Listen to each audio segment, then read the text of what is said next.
The Conversation France. Voir du sens là où beaucoup ne voient que des choses. Dans ces mythologies, parues au milieu des années 50, Roland Barthes observait à la loupe le rapport des Français aux steak frites, au catch ou aux jouets en plastique. Pour lui, les objets et les grands rendez-vous populaires révèlent l'esprit et les affects d'une époque. Aujourd'hui, ces objets ont changé. Mais l'exercice n'a pas pris une ride et c'est Pascal Lardelier, professeur à l'Université de Bourgogne, qui se penche avec gourmandise sur nos objets cultes.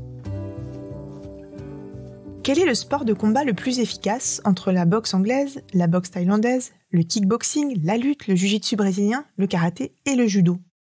C'est pour répondre à cette colle que le MMA, Mixed Martial Arts ou arts martiaux mixtes, est né dans les années 20 au Brésil, avant de s'installer officiellement aux États-Unis dans les années 90.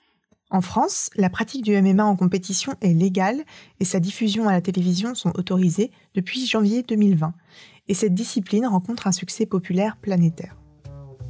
Aujourd'hui, pour parler de ce que le MMA nous dit de notre société, nous recevons Pascal Lardelier. Bonjour Pascal. Bonjour Sonia.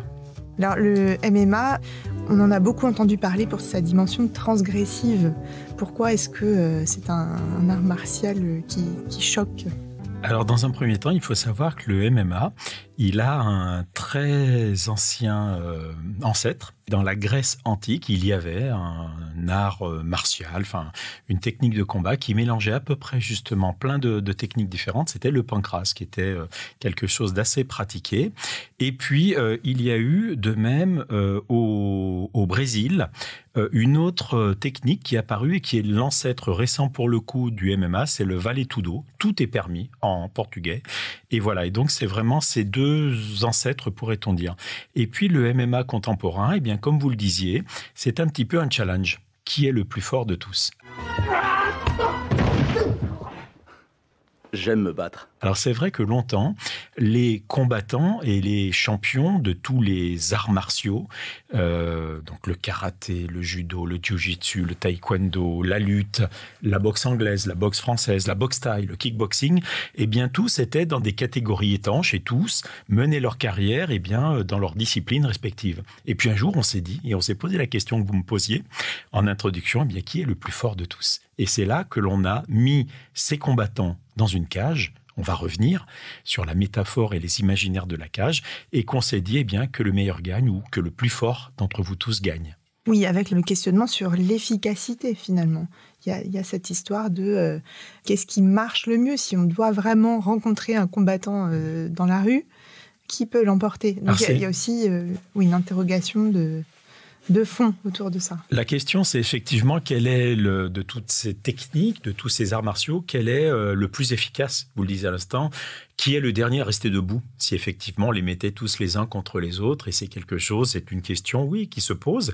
Et puis donc, les promoteurs du MMA et ceux qui l'ont vraiment inventé et promu, eh bien, ils se sont dit, à la base, la question, c'était celle-là. C'était, quelle est la technique la plus efficace, en fait, voilà.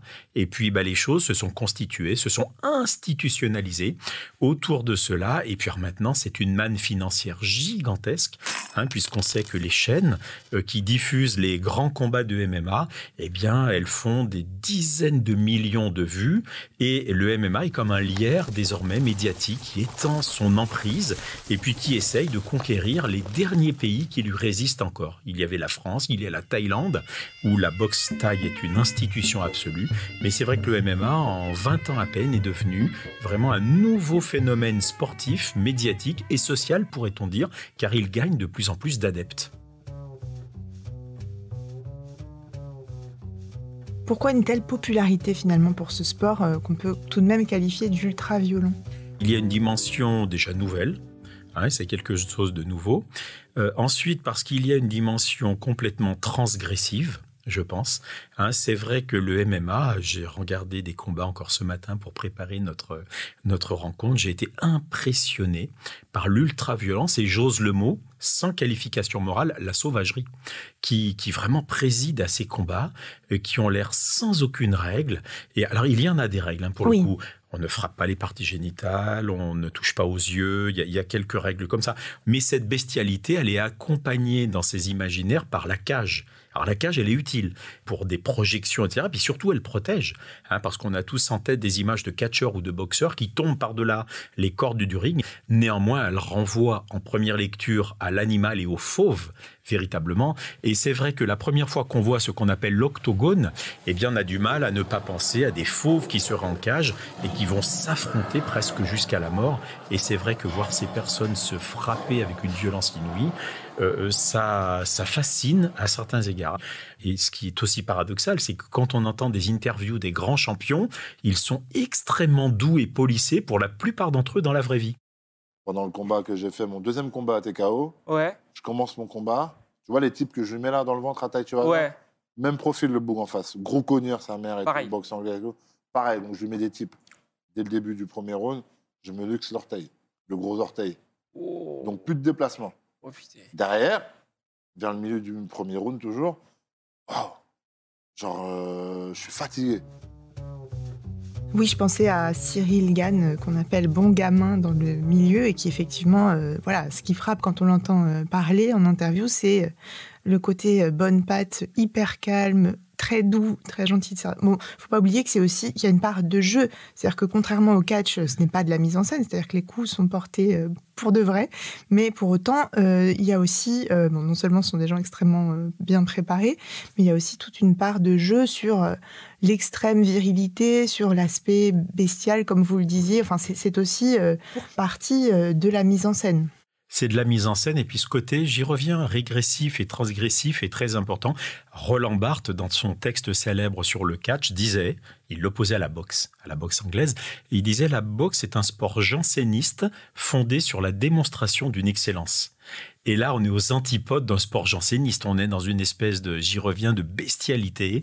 Toutes les parties du corps peuvent donner des coups, on est aux antipodes du noble art. Oui, il y a un sociologue du sport qui s'appelle Mathieu Kidu qui a travaillé là-dessus et qui explique, je trouve ça très intéressant, que en fait, le MMA vient subvertir notre imaginaire collectif sous trois aspects. D'abord parce que ça se passe au sol et donc en fait, en tant qu'être humain bipède, voilà, c'est un peu le symbole de la boxe. Voilà, on est debout, on s'affronte face à face. Là, on est par terre, souvent, en tout cas allongé. On passe de la verticalité à l'horizontalité. Exactement. Et c'est vrai qu'il y a une régression vers l'animalité de fait. Complètement. Et puis aussi le contact des corps qui peut même évoquer la sexualité d'une certaine façon, le fait d'être comme de s'enlacer, d'être comme ça dans des positions un petit peu subversives. Et puis aussi l'usage des membres inférieurs.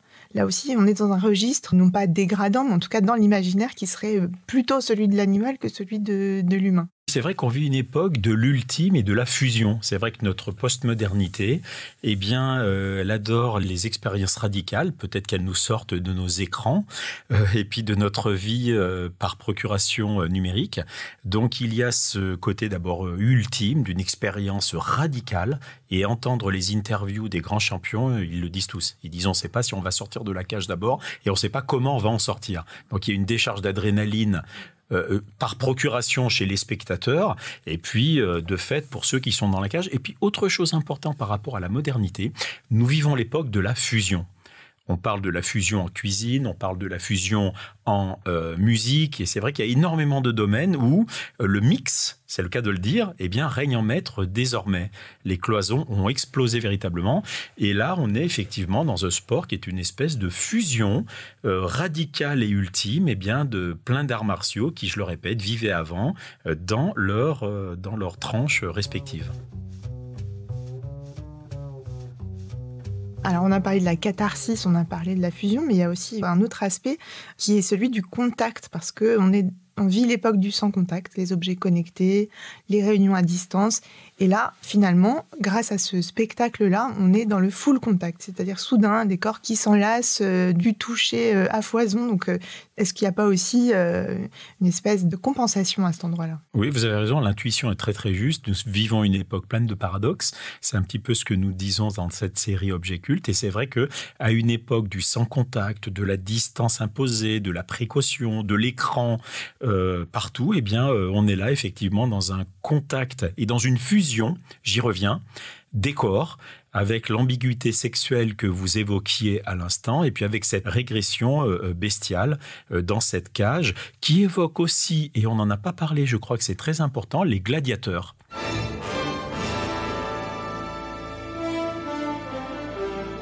Et finalement, je me suis un petit peu documenté et c'est vrai que l'image du gladiateur revient souvent. Et d'ailleurs, chaque gladiateur avait à Rome une spécialité, une arme et une spécialité. Hein, on se souvient qu'il y en a un qui avait un filet, etc. Et donc, c'est vrai que là, chacun combat dans l'arène avec sa spécialité.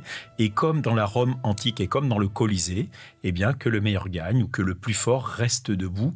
Et déjà, pour les gladiateurs, reste vivant.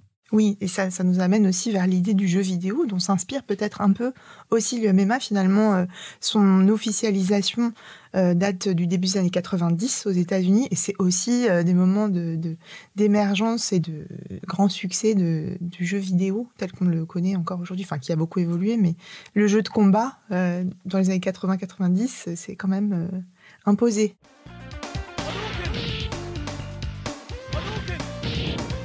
Un parallèle est aussi à faire avec les jeux vidéo, vous avez raison, avec ce côté hyper spectaculaire, ce côté un petit peu outrancier. Avec, oui, des personnages bien marqués, avec une forte personnalité, et hyper viril aussi, ça on n'en a pas parlé, mais il y a aussi cette dimension de performance de genre dans le MMA. Oui, alors c'est vrai que quand on les voit, il y a une musculature impressionnante, il y a des tatouages, il y a une exacerbation de la virilité.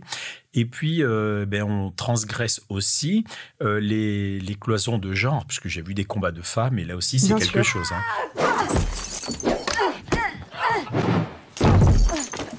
C'est vrai que là, on est dans une espèce de virilisation, il faut le dire, avec tous les stéréotypes et canons du genre, des femmes qui se battent comme des hommes et qui effectivement en ont, si je puis dire et si je puis me permettre. Ce qui est intéressant aussi avec le MMA, c'est qu'il transcende les milieux et les classes sociales.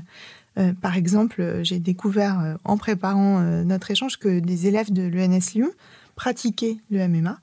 Je crois que c'est aussi un sport qui représente très bien notre époque néolibérale, dans le sens où le MMA, c'est aussi des individus efficaces, héroïques, qui s'adaptent à tout, qui savent tout faire en même temps, c'est-à-dire à la fois le jiu-jitsu, le kickboxing, la boxe. Voilà. Donc il y a aussi cette image d'hyper-modernité et de monde néolibéral contenu dans la cage du MMA. Et pour le coup, ils symboliseraient à leur corps défendant, c'est une expression qui convient aussi, eh bien une époque, et ils expriment peut-être l'air du temps. Quoi qu'on en pense, cette régression, cette bestialité assumée, et puis comme vous le disiez, pour autant les valeurs du néolibéralisme dans son acception la plus complète et caricaturale peut-être. Merci Pascal pour ce voyage dans l'octogone. Merci Sonia d'avoir été une excellente sparring partner.